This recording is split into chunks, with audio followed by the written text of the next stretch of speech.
I think we're going to start with a slide. If that doesn't pop up, we'll just start right into the Q&A. Okay, this was a slide that we took, I guess it was a poll, and the current downdraft in BTC, Bitcoin, and other digital assets will wet the industry. So test the hodlers, I guess is kind of obvious. But I want to lead that into my first question for the group. And the one thing I learned in Bloomberg Intelligence is we never talk about what the market did. Our job is a dicey operations trying to predict headlines and see where markets are going. So a year from now, Lule, we'll start with you. Where do you, right now we're seeing a classic bust. Had a good boom. And typically a bust is the best foundation for markets long term. We've all seen some of that. Eric, you might have seen more than I have. So let's start with you. What do you think the main narrative we'll be talking about in this space, macro, next year, this time? So I think there are two if-then statements that will determine that outlook.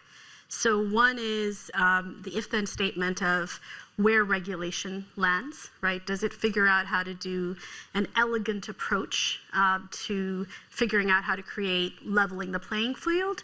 Or does it end up having sort of a chilling effect on new dollars coming in and innovation coming in? So that's one if-then statement. If it has an elegant approach that figures out how to speak both sides of the mouth, if you will, to make sure that we weed out the things that were not structurally right about the space, but also figure out how to foundationally create more innovation, then I think a year from now we will be in a good, as you said, what busts often do, which is a reinvention, right? A reinvention and a reinvigoration. So that's one. The second one is, the last time, I'm from the perspective of the holders, right? So eToro is an investment platform in which regular retail investors get to have access to stocks, to crypto, and in the future other things. And we believe foundationally that individuals shouldn't be left out of the ownership equation, if you will. So from that lens, the other thing for me to look at is what happens to the resiliency and the stick-to-itiveness of an investor, of a holder. In 08, we saw it had some scar tissue that it left, right? A lot of the holders, especially the millennial generation, felt a little bit nervous, and it was really this latest round that sort of brought them out of the woodworks. So I think the two things will be, will the holders have learned from from the resiliency of the 08 experience?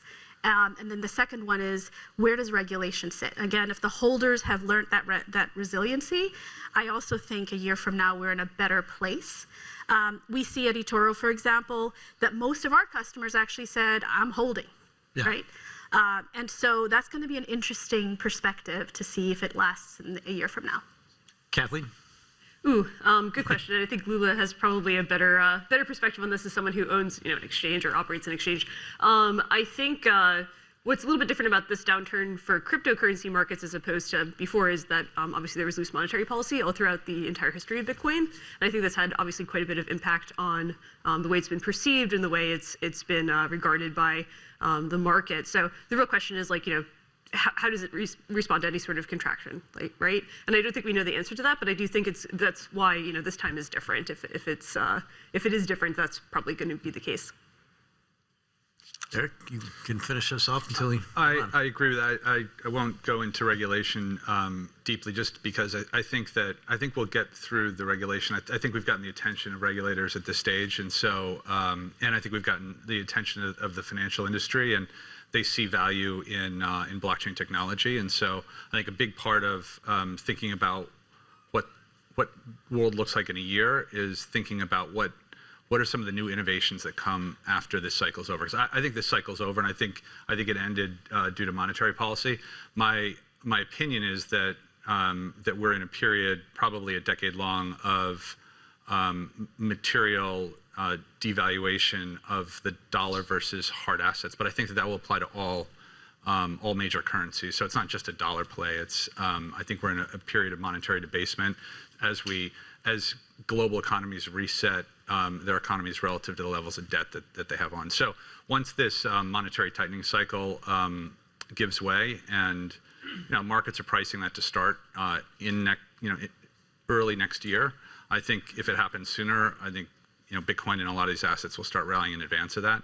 But I think the really interesting things that we'll be talking about in the next year are some of the new innovations that are coming built on blockchain technology, as opposed to just what's the price of Bitcoin. I think it'll be higher, but I think the innovation cycle coming is going to be very material.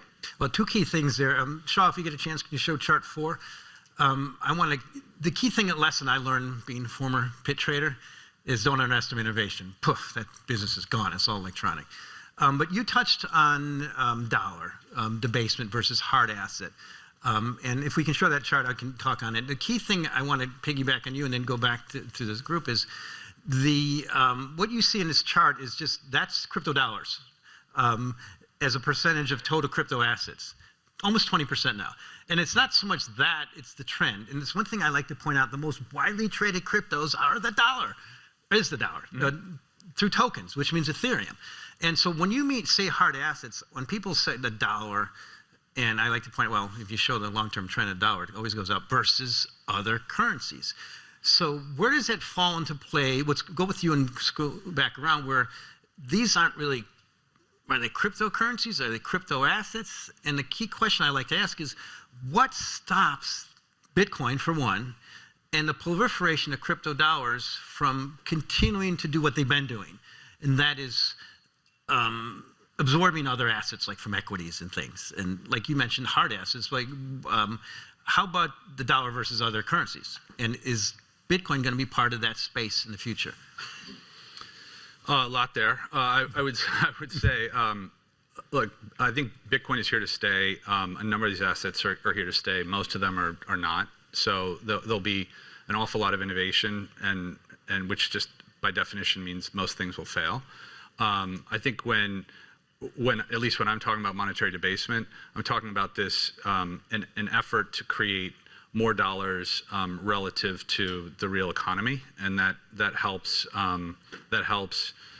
erode away the debts that we've accumulated over the last 30 years. So I think that process is a long-term process that is here to stay. So assets that are finite in nature should appreciate relative to dollars that are more plentiful over that period of time. So Bitcoin's one of them. Real estate, and so we've seen various assets increase in value, when priced in dollars, and so I think that that will continue. What the interesting thing, though, and you touched on it, was digital dollars. So I think that we are going to see all assets become tokenized, including currencies, the dominant currencies. And I don't think that they'll all necessarily be central bank digital currencies, but I think the dollar, in a world where everything becomes tokenized, the dollar is a major winner relative to other global currencies. Well, that's what that slide's been showing. What stops that? Anything you want to add to that, Lule or Kathleen? Or? I mean, I think, first of all, it's a multifaceted issue. So I think that the one thread I would say is, one, I agree that the dollar wins because, by definition, cryptocurrencies are an innovation on top of something else sometimes. And so therefore, the dollar becomes the highway on which a lot of other currencies get built on. So I do think it wins in that sense. It becomes the choice of highway, if you will. But I do also think that there's an element when you think of currency about what happens in a global economy, right? So when you're looking at countries where their local currency is not as trustworthy, regardless of what just happened in the valuation shifts in crypto today, it doesn't change the fact that in code we trust is still probably going to be more valuable to a lot of countries because they don't trust their own central governments, right, to be able to manage their monetary policies. And I think that is actually going to get more and further hardened. And when that happens, it becomes that much more plausible to think of cryptocurrencies are here to stay for sure, right? Yeah. And not just potentially Bitcoin for that matter. So I think there's two factors to it. One, yes, I do think the dollar wins relative to everything else because it becomes the choice highway. But two, I think that these coins solve for other macro global currency issues. Any thoughts on that one, Kathleen? Or I mean, I hate to agree so much with my fellow panelists, but we need to disagree and have some discourse here. But yeah, I mean, I think if you look at the crypto markets, you can kind of think of them as two ways. One has basically been utility. You've got this censorship-resistant store of value arc that I think is here to stay, and then you've got sort of the more momentum-driven projects, which are kind of slapped together with like Scotch tape and multi-sig contracts that tend to go bust every now and again. So obviously, like the market's been more fixated on the momentum plays, but I think like underneath all this, there's like really a solid amount of utility and technology that does solve a fundamental problem. I think that having some What's the fundamental problem? Transferring value between you and someone else across the world without the use of or risk of an intermediary, which is a problem we've been trying to solve for a really long time. Yeah. So I tend not to bet against that. But yeah, I mean, I think the idea of programmatic money and the idea of kind of pushing the ball a little bit forward with the technology is the best case scenario for kind of seeing us our way out of this particular bear market in crypto. So, Shaw, if you can show slide 3, I want to expound on what I do at BI. I'm a kind of an ex-trader, used to have the scars of trying to run money. Is I just say things. You do it.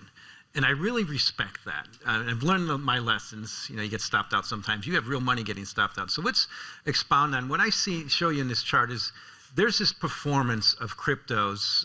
What I show you is this is just a performance of the Bloomberg Galaxy Crypto Index versus the NASDAQ in a declining volatility environment. And the narrative I've been using for quite a while, trying to quote people like you, is, well, what's your risk in the next 5-10 years for anybody who's running money of being exposed to crypto versus not being exposed to crypto? And Mike keeps saying, well, if you have 100 units invested and you don't have 1 or 2 in crypto and it just keeps doing what you're doing, you could get fired. And 5 years ago, it was the opposite. Is that narrative fit into play with you at all? And maybe we should start with you, Eric, or is that completely off? Well, we definitely didn't get into it because we thought we were going to get fired if we did it. We just thought. Why did they go to another manager? Maybe it would have the other way around. But no, we entered the market with a large institutional trade in November of 2020. Really driven by the macro backdrop of this monetary debasement theme. Was there an inflection point that made you make that decision? Because that's a big decision. Yeah, it was right around the election, and I think it was becoming more and more evident that that the scale of the stimulus was, which we had expected. We had expected whenever the next recession hit that there would be a very large fiscal stimulus that would be married with monetary policy, and so. And that would create this new period of monetary debasement. What we had underestimated was the sheer scale. So, U.S. ran 15% budget deficits really 2 years running, and so we were in kind of the middle stage of that coming the election, and so that was an opportune time to enter, and we had So anyway, we could go on for that for a long time, but look, I think Oh, well, I get it. I appreciate it. Lule?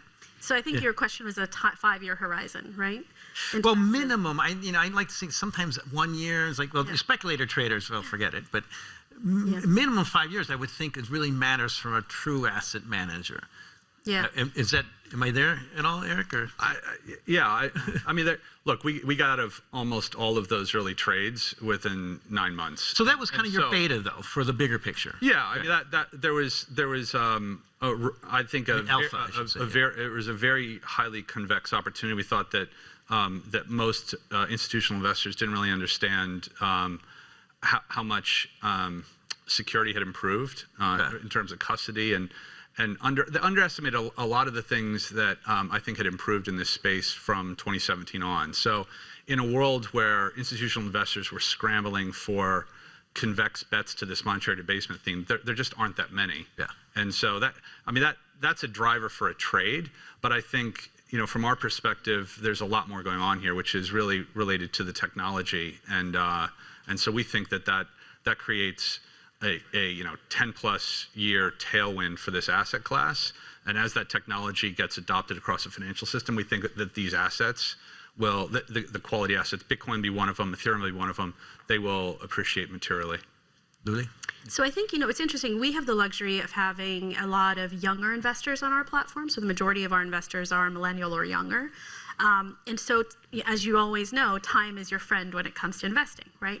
And so I think there's several things that drive the thesis of most of our customers. We don't necessarily manage ourselves, so we're a self-directed investing shop.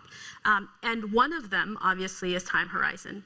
But the other two are really about a real appreciation because of the generation that we're dealing with, that there's a transformative nature here that's just beyond just their portfolio, right? That this is not just about their holdings in their portfolio, but taking part in a transformative thing that they believe in. So that's one. There's like a belief structure that's not just about the valuation of the asset. So you're telling me millennials don't buy gold? No, I'm not saying they're not buying gold, but I would bet that they're not buying gold at the same rate that they're buying crypto assets. There we go. And the third piece of it is one of diversification, right? Yeah. So a lot of them, they're not just buying crypto, they're also, because of the proliferation of fractional shares, are able to access equities at a level that they weren't able to do before. So there is also an appreciation of a diversification element of it as well that is in their calculus. But to me, sort of like, to look at this asset class only through the lens of, and no disrespect to my friend here, through an asset manager's lens is to miss the true big picture of what I think is going to be the power of the transformation of this asset class. A quick question. Do you see millennials buying gold? We don't have gold on our platform, I so know, I but can't. when you look at your client base. I don't have that insight, yeah. How about through a token? Through a token, yes. Yeah, there you go. But they buy all sorts of other things, right? Levered instruments. So they're not singular consumers of one thing or another. And again, I think that's a wise thing that they learned through these '08 crashes of like diversification matters. But that doesn't necessarily mean you're a fundamental investor only through the lens of investing, but through the lens of other things that factor. You see that with ESGs, right? This factor of like other things that influence my choices around investing that are not just about the thesis of the balance sheet and the income statement. Well, transition, you're right away, Kathleen, but the lesson you learn early on in trading, it's like the first day in a casino, it's best to lose, because that means for an enduring career where you understand mitigation of risk. And hopefully some of the millennials didn't lose too much, but they know when they, as they get to mature, that, okay, I lost a little in cryptos, but look back 30 years from now, it helped me out. Kathleen, it's your turn. And I graduated from high school in 2008, so like right in the thick of this. And I think it's not so much like you get, you learn that institutions are more fickle and more feeble than you would have thought. I think we also relearned this during the pandemic. Like we really couldn't rely on a lot of the systems that we thought we could. So I think, my generation's pretty scarred. in a good way. So because you're young. I mean, that's right. You have the diversification of time. Yeah, but I do think what's interesting about cryptocurrency is it is a cultural movement as much as it is, a way to look at, I guess, digital assets a little bit differently. I tend to agree with Eric's earlier comment that things are going to be like tokenized in some form, and a lot of assets are going to be tokenized in the near future. I think that's really cool and interesting. For me, like I'm not an asset manager, and I don't run an exchange. I work on a project, right? Tezos is a cryptocurrency. So what's been interesting to watch over the last few weeks is that there's been all this contagion with 3 Hours Capital, Luna, and some of these other folks, which is not just revealed kind of the way that the sort of last big crypto bull run was conceived in the way it was managed, but also like the way people manage their treasury. So a lot of people had Luna in their treasury thinking it was a sure bet, for example. And so it's been an interesting, I guess, culling of the market, both from like a, I guess, more high macro and then also just on treasury management for these different projects. So I have 2 questions. I want to start with you, Kathleen, a rope back, because I don't want to leave you on the end there. My question is, we're talking about a technology that basically didn't really exist a decade ago. And I want to ask you what you think, what's going to change in the technologies we need to anticipate that might change this space? If Eric, you mentioned, we all talk about tokenization. I was at the SALT conference in Bahamas, and I asked Anthony Scamuzzi, and he says, nothing stops that. I mean, I came from futures, and futures have really taken over a lot of trading. What is the technology we have to think about and really be concerned about and be aware of for the future that might alter our theses, and we should maybe for opportunities in this space? Sure. I mean, so Tezos is a cryptocurrency that can upgrade itself, and it usually does so around every 3 to 4 months. Basically, there's a vote, and people add new technology to the platform or to the ecosystem. The thing that we're focused on now as kind of a community is scaling, because I think this doesn't really thrive if it doesn't scale. And we've seen a lot of the sort of crises or like kind of stress tests of the Ethereum network kind of come from like, increased popularity. And this stuff hasn't to date scaled really well in a decentralized fashion. So I think like in order for this stuff to really have teeth and to become more pervasive, you need better, you need better technological progress and the things that, kind of bring it up to the big leagues. And that's to date been like scaling has been a big issue. Lule, you want to come back on that one, and we'll go back to end it with Eric and back to me, or how? However, your let's go for you. Strikes you. Any thoughts? So I think the question was again. Well, it's trying to anticipate. Our job is to try to predict the next headline, right? That's dicey to do, but we're not journalists, right? And you run the money, and that's what you do. You have to try to predict the headline. So what is the technologies? I mean, tokenization to me is inevitable, just getting through the regulation, right? What is the next big thing to compete with Bitcoin, maybe, or to are we going to stop using credit cards so much because we can use a stable coin and not have to, the merchant doesn't have to pay 2%? What's really going to be the thing we should think about in the next 5 years that you see developing in this space that might really matter from an asset? Yeah, what's so fascinating about this space, which is why I think even in the kitchen is really hot right now in our space, and I'm still staying. I believe in scar tissue. Scar tissue is a valuable thing in life, and what's so fascinating about this space, and I'm not trying to hedge this answer, is that the use cases are literally like Matrix-like. They are infinitely possible in so many different directions. You want to create UBI, potentially, we have, for instance, a UBI token called Good Dollar, right? You could start solving situations around like maybe the tokenization, maybe this technology could solve for that. You want to solve the transfer of money from the Philippines to here for all of the remittances in a safe way. You can solve for that. Yeah. You want to create a local government interest in a particular zip code in Queens, and you want to figure out how to attract people by using tokenization, you can. I think the use cases are infinite, which is why it's so fascinating. Yeah. Which is also why it's so important. One of our biggest problems in our society is that capital has not been distributed. It still sits in the hands of the few. And what is so fascinating about this space is it has the power to pierce that veil. Yes. And one of the reasons I keep on talking and harping about regulation is that it is important, it is super important, that this innovation continues without, again, where the rules are set steady, but that the innovation keeps fostering, because there is no way to create equity in this world without having this kind of innovation have the infinite level of use cases that come for it. Now, to give you like the horse bet of like what's next year, I'm not good at that. But what's so fascinating to me, I know this for sure, this is transformative.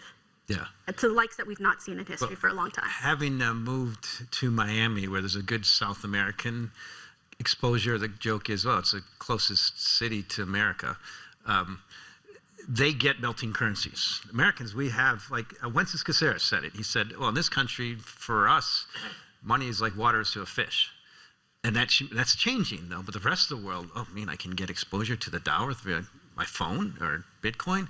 Eric, I think it's, I think that'll be a really important part of it. So for us, as I mentioned, our entry into the space, at least institutionally, was due to a macro catalyst, and yet it pretty quickly realized a few things. So the first was that it became clear to us that all assets would eventually become tokenized, just because the trading and settlement rails are so superior to the incumbent systems. And so once you kind of have that realization, go, okay, every asset in the world will eventually be tokenized. We could argue, I'd be curious to hear what your thoughts are in terms of the timing of that. But our view is that even in the next few years, we're going to start seeing that accelerate. But in that world, what does the financial infrastructure look like? And we, as asset managers in the space, there were a number of things that we saw that either weren't yet built, or maybe they were built by people who didn't really understand finance and asset management very well. And then there were just some opportunities that looked like some of the biggest opportunities that I've seen in my career. And so we we started building some of that infrastructure. So I think what you'll see, I won't go into all of it, but I think one of the most important things that you'll see, this is something that we're working on, is just taking the technology that first became manifest through DeFi and then applying it to incumbent assets, which aren't yet tokenized, but will become tokenized, and doing it in a regulatory compliant way. I think that Jake Clayton, who is our one of our advisors, spoke earlier today about the importance of really not seeking to innovate through just leaving behind regulation, just completely criticizing incumbent regulation, but rather to work with the regulators and say, listen, these technologies actually can help you do your job better. They can help with customer protection. They can help with transparency. They can help with creating a more sound financial system. I mean, when you think about 2008, you think about March 2020, our financial system really kind of broke down. And so I think some of the blockchain technologies applied in the right way across the financial system will provide regulators and all types of financial counterparties with much greater transparency around what their counterparties own, for instance. And so we think that there's some great innovations that are coming. We hopefully will be part of it. I think we will. Yeah. But there'll be others as well. Well, Eric threw out a question. We want to go there with that. Kathleen, you first. If you're as far as tokenization, I can tee it off. Eric, why don't you just? I'll tee it off a little bit. The most widely traded crypto assets are dollar tokens.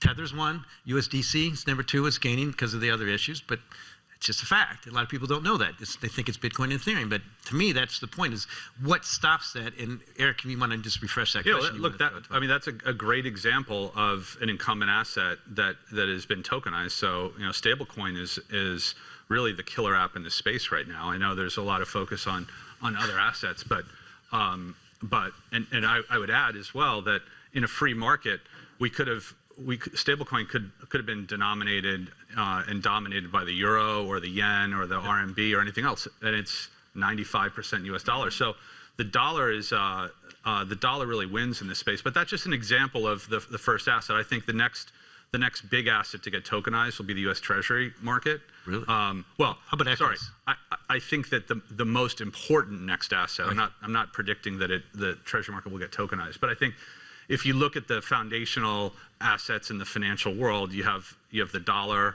as a global reserve currency, and then you have the most important asset, which are treasuries. And so, and you've already tokenized this, and that's going to be brought into the regulatory system rapidly, I think. And then once you add treasuries to that, then it creates a forcing function across the whole financial system, so that everyone will need to have digital wallet. Every financial institution will have that. It means all their customers will have that, and that facilitates the much wider adoption of digital assets throughout the financial system.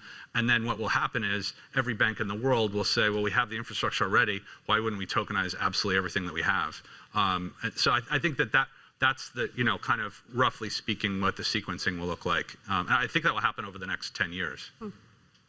That's a very aggressive timeline, but I mean, we've already seen. I agree. Like, so stablecoins are clearly the foundation of kind of the putting the FI in DeFi. We've got the decentralization because that's the nature of the technology, and then a lot of this has been very recursive and very I've been calling DeFi Ouroboros finance for the last few years because it's all like kind of tokens that exist to be traded on tokens that exist to be traded. There actually hasn't been FI. There's just sort of been like de-gambling or something. But so what's interesting is like, yeah, if you tokenize these assets, and mind you, there's a lot of assets tokenized on the Tezos blockchain. Like that was one of the first like big things after it launched was basically tokenizing Thai real estate or real estate in Thailand. They've gone through the sort of rigmarole with the Thai regulators and things like this. But it's great. It opens up like a lot of financing opportunities to these people who might not otherwise be able to get these types of investors because you're using a blockchain instead of I guess technology that people are less acquainted with. I don't know. But I suppose like to that point, to that end, seeing this marriage between like a stablecoin financing all the things and tokenizing all the things, it's a pretty clear picture if you see it. Yeah. Lule, you any thoughts on that? You know, when you guys were talking, it's very so clear to me that for the U.S., this is like another extension of the U.S. dynastic sort of goals in the globe. Like, it's just, to me, this is why I'm like, this has to be seen as a strategic asset. Like, this is unbelievable. I think that's what we're getting at with Ms. Gilder and Bill. They figured it out, like, hey, let's not mess this up. It's pretty good for you. We might mess it up. But well, hopefully not. We should. Well, if you can, Shaw, can you show my chart 1? I want to take us home with the most important thing a lot of people want from you is, where do you think Bitcoin's going to be in a year? Higher, lower, or unchanged? I just show you a simple chart of, I like to look at Bitcoin just dropped the most below its 100-week moving average ever on July 1st. Like, okay, it's a bull market. Do I want to buy or sell at those levels? I think if I'm thinking to Eric running money, well, maybe I want to scale a little bit of that in. So why don't we just do final words? We have a minute, and whatever thoughts on that if you want, and any final words you want to have. Should we? How about we Eric, and we'll finish with Kathleen. I don't make price estimates. Just darn. Well, I do that. I know. The reason is I try to stay objective. I figured you'd say that, but I had a mess with you. But what I will say is that you know, I think at the highs there was all sorts of types of behaviors that you see at highs. A lot of euphoria. You know, people very publicly borrowing money to buy Bitcoin and doing it in a loud way. And you know, at the lows, you see lots of things break, and you see tight monetary policy. And we're seeing all those right now. You know, we're not done hiking rates. I think Bitcoin will bottom before we complete the hiking cycle, and then I think we'll have a powerful up move after that. So we're in that zone where this is the accumulation zone. It doesn't, you know. And that sounds bullish to me. Yeah, I think you're in terms of the market cadence, you're in that period of time where you're not supposed to be selling here, you're supposed to be buying. Yeah. So we're up to time. So Lule, and then Kathleen, let you take us home. I mean, ditto for me as well, in the sense that, you know, as sure as there's a summer, there's a winter, right? And as sure as there's a winter, there's a spring. And so I think a lot of times the vitriol of fear can keep, again, like my business is making sure individuals, not institutions, but individuals don't miss opportunities for wealth accumulation. So when downturns happen, it's just as important not to be scared off as when bubbles exist. Don't be getting stopped out on the lows. Yep. Yeah, lesson I learned the hard way. Kathleen, take us home. I think Bitcoin will be around in a year. I just don't know if we'll be in such a nice venue.